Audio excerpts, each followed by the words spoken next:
১ম এই sap green কালারটা নিয়ে দেখো সাপের মতো এঁকে নিয়েছি। দেখে মনে হচ্ছে কিন্তু আমি সাপ আঁকছি, কিন্তু সাপ আঁকছি না। কেমন লাগছে অবশ্যই জানিও। খুব সুন্দর একটা ডিজাইন করে তুলবো।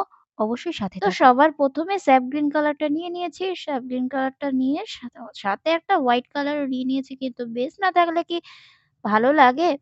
যেকোনো কালারে একটু বেস দিতে হয়। তো সেক্ষেত্রে আমি এখানে হোয়াইট কালারটাই বেস হিসেবে নিয়েছি। আ যেরকম তোমরা মেকআপ করার সময় মুখে ট্যাপ করে ব্লেন্ড করো, এখানেও কিন্তু রং করার সময় তোমাদের ব্লেন্ড করতে হবে। এবার ব্লেন্ড করার সময় আমরা কি করব? একটা তো কোনো রং লাগবে। রঙের উপর রং না দিলেই সেক্ষেত্রে কি ব্লেন্ড হবে? হবে না। তো আমি কিন্তু স্যাপ গ্রিন এর সাথে হোয়াইট কালারটা নিয়ে ভালো করে ব্লেন্ড করে নিয়েছি। ব্লেন্ড না করলে কিন্তু খুব সুন্দর ডিজাইনটা উঠবে না। তো যাই হোক, দেখো এখানে কিন্তু আমি একটা খুব সুন্দর ডিজাইনটা এনেছি। এখানে দেখো স্যাপ গ্রিন কালার দিয়েই রংটা করছি পুরো সম্পূর্ণ কালারটা। সাথে কিন্তু হোয়াইট কালারটা রয়েছেই।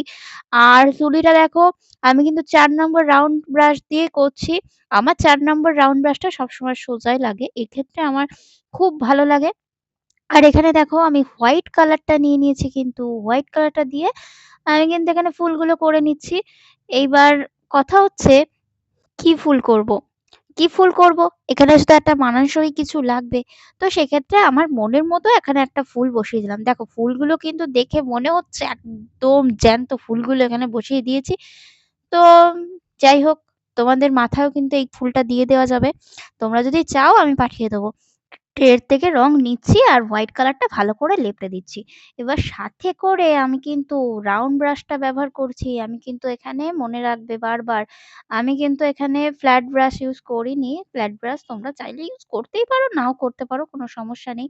তো ডিজাইন কিন্তু আস্তে, আস্তে একদম সুন্দর হয়ে যাচ্ছে। তোমরা কিন্তু এটা চাইলে কুর্তি, পাঞ্জাবি, বেডশিট, পিলো কভারে করতে পারো। দারুণ ডিজাইন, সুন্দর লাগবে। শাড়িতেও করতে পারো।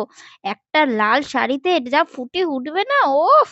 একটা বা ইয়েলো শাড়িতে কালার কম্বিনেশন করে যে ফুটে উঠবে না, তোমরা যদি করতে পারো, ওহ হো, হো, হো! দারুণ লাগবে, দারুণ লাগবে। তো তার জন্য তোমাদের কিন্তু ট্রাই করতে হবে আর আমার সঙ্গে থাকতে হবে। তো সঙ্গে যদি থাকতে পারো অবশ্যই নতুন, নতুন আইডিয়া শিখবে।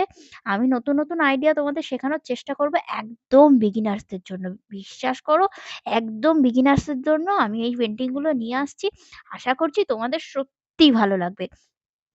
অনেকে বলো, "দিদি ফেব্রিক পেইন্টিং করলে তোমরা কি জল ব্যবহার করো?" আবার অনেকে বলো, "অ্যাক্রিলিক পেইন্টিং করার সময় পেপারের উপর করছো, জল ব্যবহার করো?" হ্যাঁ, জল তো ব্যবহার করি। তুলিটা তো ধুতেই হয়। না ধুয়ে তোমরা করবে কি করে? তুলি যদি না ধুয়ে করো সেক্ষেত্রে কিন্তু একদম রং ধেপড়ে যাবে।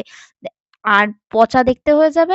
তোমরা তো বুঝতেই পারছো তুলিটা সবসময় ধুয়ে ভালো করে রং করতে হয়। তো আজকের ভিডিওটা এ পর্যন্ত। টাটা।